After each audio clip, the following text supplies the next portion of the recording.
Okay, everyone. It is October 12th, 2011, Wednesday, 11:15 a.m. Eastern Standard Time. I look like hell. I apologize. I have been sleeping well at night, so I've been sleeping a little bit after the kids go to school. Yesterday I slept nearly all day. I had like an attack of the blues, and it was just really sucky. But anyhow, I've been asked to talk about the Occupy Wall Street thing, and I tried doing it a couple days ago and totally sucked. So I decided to take a couple days to collect my brain matter and try to do it again. Basically, I didn't keep up with any of it, so I can't really get myself back into it and learn all about it again. And some of the stuff that I've been hearing from the grapevine was that the bureaucrats or whatever were infiltrating it and making it not what it was supposed to be. And then I don't know. Okay, I'm just as confused as anybody else who lives in a cave and comes out and is told that the world is, the world was over and now it started up again or something. I don't know. But I was thinking, okay, well, this is a good topic to, do a video blog about, but I don't know a lot about it, but I think whenever something really big happens, you got to think about where the trigger point was and what it was, and this whole thing about people getting pissed off at corporate America been going on for a long time. So it's kind of difficult to find that trigger point. But when I started realizing, hey, there's going to be a fucking revolution soon, was when that guy robbed that bank for just $1 just so he could go to prison to get health care because he was dying of an illness, and his job wasn't giving him the proper health insurance coverage. And when I first heard about it, I was like, oh no, you read that on The Onion. And whoever was telling me was like, no, I didn't read it on The Onion. Here's the link. And I read it and I was like, oh my god. And I'll put the link of the article that I found, because I googled it. And it says, desperate man robs store for $1 in order to go to jail to get health coverage, okay? This guy is from North Carolina. All around good guy, kept his nose clean his whole life. He worked at Coca-Cola for 17 years. He did his job well, worked his ass off, was a good man. Oh, okay, I stand corrected. He was laid off from Coca-Cola 3 years ago. And he was desperate to find work. Says he eventually found employment as a convenience clerk, yet he began to notice a protrusion in his chest. He developed arthritis and carpal tunnel syndrome, and soon the pain became too much for him to bear. He filed for disability, but he was denied any sort of coverage by the federal government. Okay, so he didn't even qualify for health insurance because he was working part-time. He drove to a local RBC bank, told the teller that he was robbing them for $1. He said he wanted to rob $1 in order to go to jail and get medical coverage. Says Verone didn't want to scare anyone. He executed the robbery the most passive way he knew how. He handed the teller a note demanding $1 in medical attention. I didn't have any fears, said Verone. I told the teller that I would sit over here and wait for police. Verone says he's not a political man, but he has a lot to say on the subject of socialized medical care. He suspects he wouldn't be talking to a reporter through a metal screen wearing an orange jumpsuit if such an option were available in the U.S.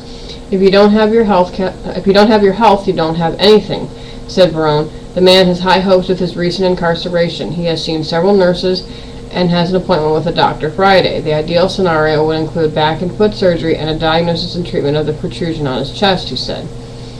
Verone told the local press he would like to serve in prison long enough to be able to get out in time to collect Social Security benefits that he paid into his entire life. He also hopes to be able to retire along a beach someday.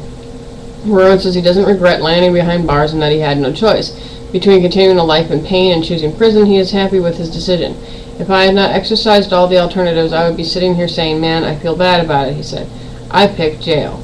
The United States is the only wealthy country that does not offer comprehensive universal health care to every citizen, and in no other rich country would anyone be faced with such a choice.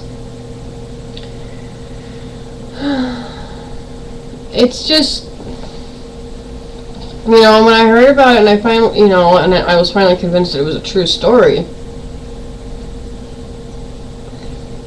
I remember sitting there, I think I had watched like a clip or something from the local news. And I was just like, wow, this guy is going to jail just for the health coverage. He actually consciously made the decision to do something illegal to get to the end, the consequence, to get to the end benefit.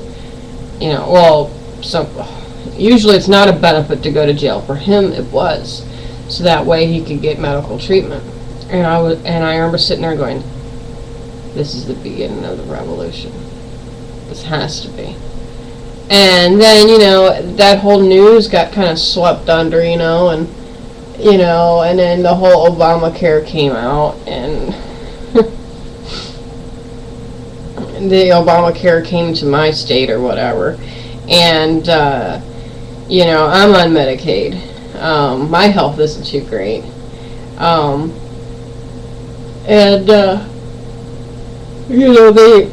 what's kind of funny is like the health insurance that is the government HMO or whatever in my state is called CareSource. Well, CareSource gave up some of their services over to Medicaid because of this whole Obamacare thing. Then they switched back, like only recently, and it's like, okay, make up your minds, people, But my whole stance on it was, this may have been one of the recent trigger points. That people are getting fed up with the fat cats getting fatter off of the skinny cats' problems of not being able to afford anything. It's starting to become where there is no middle class. Now there's just lower class and the upper crust. And that's really screwed up. The the 1% that are wealthy are still getting rich and richer and richer and richer and richer, while the rest of us are getting poorer and poorer and poorer and poorer. And that is just totally wrong. And if I didn't have children, I would be joining in this whole fight. I talked to my husband about it last night, and I said, I love the kids, and that's what's keeping my ass here. But, if I didn't have my children, I would be joining in. I would be all decked out, exactly like a yippie from the 60s, and I would be throwing my hat into that ring and jumping in. And going, hell no, you can't do this shit to us anymore. And my husband had told me that that there is a movement that is sweeping across America, starting in California and gradually going to move its way into the capital. And they're going to stand their ground and say, look, this is wrong. So, and whether or not that's true, I don't know. I haven't researched it. I asked him for a link. He didn't give me one, so I was just like, well, honey, I'm sorry, but I think you're full of shit until you can produce a link. I mean, I'm an asshole, I guess, but there you go, my views on Wall Street. I totally support the whole, let's kick corporate America's ass. But again, I don't really know a lot about what's going on. I just know a lot of the core issues, and I agree with all of them. So, but there you go. This is the Yippie Chick from Hippie Chickopolis, State of Insanity, Country of Chaos. Wishing y'all a happy, whatever day it is, Thursday. Please God, let it be just Wednesday. Oh, thank God, it's just Wednesday. Okay. No, a happy Wednesday. I'm not ready for this weekend because the kids don't have school on Friday or Monday, so I have 4 days of hell. Not gonna be fun. I love my kids, but this 8-hour break, Monday through Friday, is so lovely. But, okay. Y'all have a great day.